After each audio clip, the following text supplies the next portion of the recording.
আমি কোনোভাবেই মনে করি না মার্কিনিরা ইউনুসকে কোনোভাবে সুযোগ দেবে। আচ্ছা, কারণ আপনি নিশ্চয়ই জানেন আজকে থেকে 2-3 সপ্তাহ আগে বা 13ই ফেব্রুয়ারি প্রেসিডেন্ট ট্রাম্প বলেই দিয়েছে যে বাংলাদেশের ব্যাপারটা আমি নরেন্দ্র মোদী প্রাইম মিনিস্টারের কাছে আমি ছেড়ে দিচ্ছি। দেখুন, ভারতীয় স্ট্র্যাটেজিটা নিয়ে আমি আলাপ করছি না।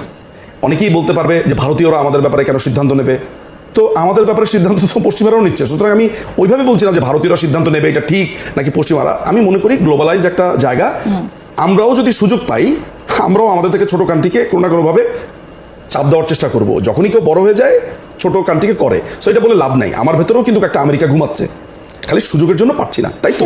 ফলে তাই তো ব্যাপারটা, তাই এটাই বাস্তবতা। তো ফলে আমাকে এই বাস্তবতাটা মেনে নিতে হবে, বিকজ আমার গার্মেন্ট ইন্ডাস্ট্রি, আমি যদি এখন বেশি বড় কথাবার্তা বলি আমেরিকা বন্ধ করে দিতে পারে। আমার সেনাবাহিনী সেখানে ট্রেনিংয়ে যায়, নানান ধরনের কাজে যায়, ওখানে প্রচুর এইড আসে, ইউরোপ থেকে এইড আসে। সুতরাং আমি তো স্বাবলম্বী নই, এই সার্বভৌমত্ব কাগজে কলমে আছে। এই পৃথিবীতে সার্বভৌম তিনি, যার আসলে অসম্ভব রকমের ক্ষমতা। ইনফ্যাক্ট ফুল লেংথে সার্বভৌম আসলে কেউ না কারোর উপরে নির্ভর করে। ফলে ওই তাত্ত্বিক আলাপে আমি যাচ্ছি না। সোজা কথা হচ্ছে ভারত একটা বড় মেজর রোল প্লে করবে, ওইদিকে চায়না।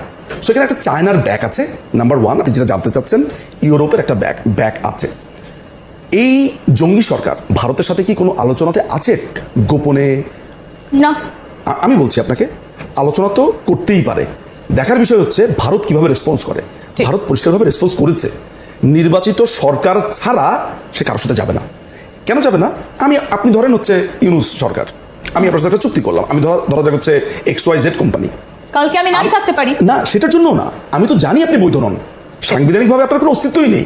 তো ভবিষ্যতে যদি কোনো সরকার সেটা বাতিল করে দেয় তো চুক্তি শুদ্ধ বাতিল হয়ে যাবে। তা আমি কেন এই রিস্ক আপনার সাথে নিতে যাব? ফলে ভারত সঠিক সিদ্ধান্ত নিয়েছে। ভারত নিশ্চয়ই বাংলাদেশের ক্ষমতা পরিবর্তন করতে পারে না। ভারত নিশ্চয়ই বলতে পারে না গিয়ে যুদ্ধ করি। ভারত যেটা করবে তার জায়গা থেকে লিগালি করবে। ভারত কিন্তু এমন কিছু এখনো পর্যন্ত করছে না যেটা ইলিগাল। ভারত বলছে যে আমি আপনার সাথে কথা বলতে চাই না আপনি নির্বাচিত হওয়ার আগ পর্যন্ত, খুবই লিগাল, আপনি কি বলতে পারবেন? ভারত এটা বলতে পারে যে আমি তোমার এখানে খাদ্যদ্রব্য পাঠাবো না, এই সরকারের সাথে করবো না, এগুলো তো করতেই পারে। ফলে ব্যাকের জায়গাটাতে আপনি কল্পনাও করতে পারছেন না চায়নার মতো একটা কমিউনিস্ট কান্ট্রি জামাত ইসলামী লোকজনকে নিয়ে ট্রেনিং দিচ্ছে, ইউনুসকে প্লেন পাঠাচ্ছে, 26 তারিখে সে যাচ্ছে 4 দিনের সফরে। আপনি কখনো শুনেছেন যে কেউ কাউকে প্লেন পাঠিয়ে দেয় তার এখানে 4 দিন থাকবে?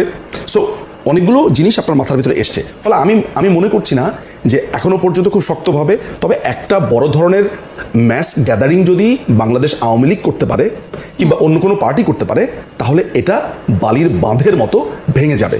দেখার বিষয় হচ্ছে এই গ্যাদারিংয়ের সময় পুলিশ এবং সেনাবাহিনীর রোলটা কি হয়। সেনাবাহিনী এবং পুলিশ যদি নিউট্রাল জায়গাতে থাকে, অর্থাৎ বাংলাদেশ আওয়ামী লীগ আন্দোলন করবে সুষ্ঠু উপায়, কোনো মারামারি করবে না, লক্ষ লক্ষ